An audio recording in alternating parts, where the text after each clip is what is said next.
Good morning. Good morning, good morning. Thank you, please. Thank you. Good to see this cabinet and the staff together here. Thank you.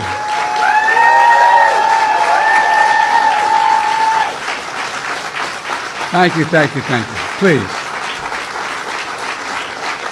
Thank you, thank you, thank you. It's good to see you all. Particularly good to see my granddaughter sitting in the front row here. Hi, Finn. How are you, honey? For over 200 years, America has carried on the greatest experiment in self-government in the history of the world. And that's not hyperbole, that's a fact. We're the people. The people vote and choose their own leaders, and they do it peacefully. And we're in a democracy. The will of the people always prevails. Yesterday, I spoke with President-elect Trump to congratulate him on his victory. And I assured him that I'd direct my entire administration to work with his team to ensure a peaceful and orderly transition. That's what the American people deserve. Yesterday, I also spoke with Vice President Harris. She's been a partner and a public servant. She ran an inspiring campaign, and everyone got to see something that I learned early on to respect so much, her character. She has a backbone like a ramrod. She has great character, true character. She gave her whole heart and effort, and she and her entire team should be proud of the campaign they ran.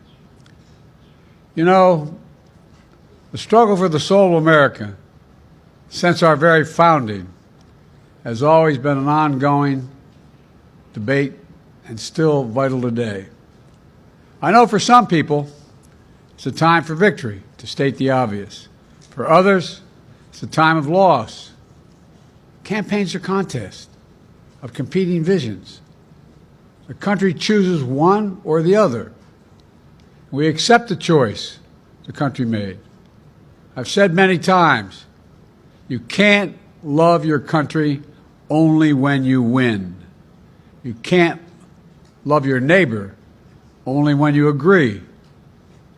Something I hope we can do, no matter who you voted for, is see each other not as adversaries, but as fellow Americans.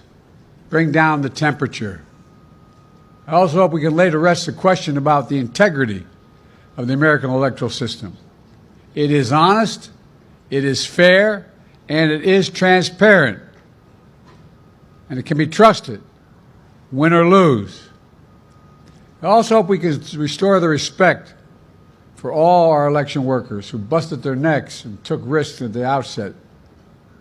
We should thank them. Thank them for staffing voting sites, counting the votes, and protecting the very integrity of the election. Many of them are volunteers who do it simply out of love for their country.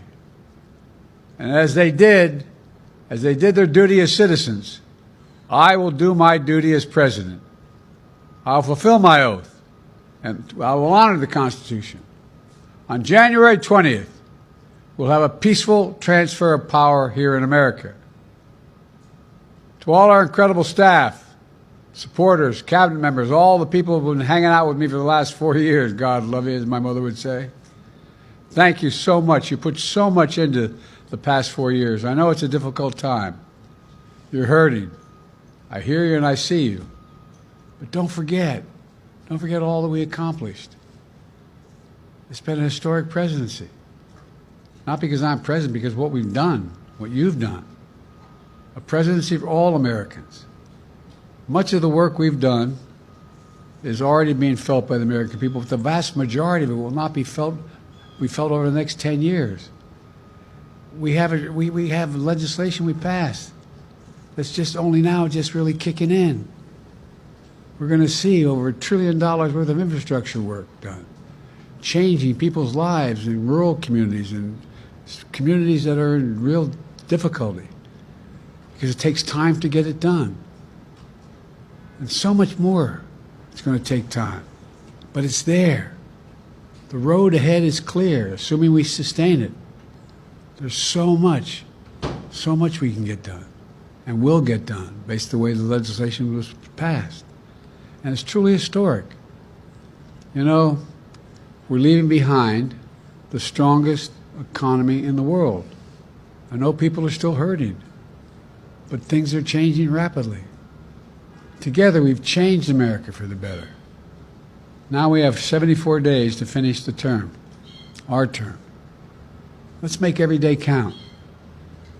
That's the responsibility we have to the American people.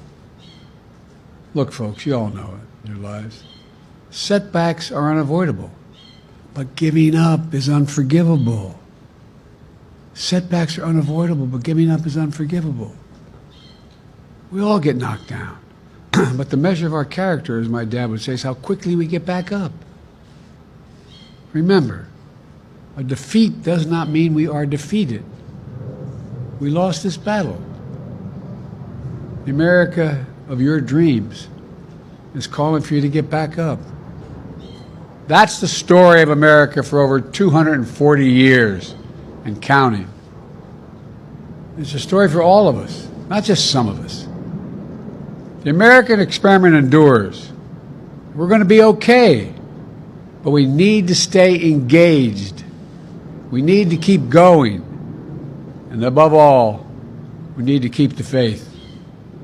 I'm so proud to have worked with all of you. I really mean it. I sincerely mean it. God bless you all. God bless America. And may God protect our troops. Thank you, thank you, thank you.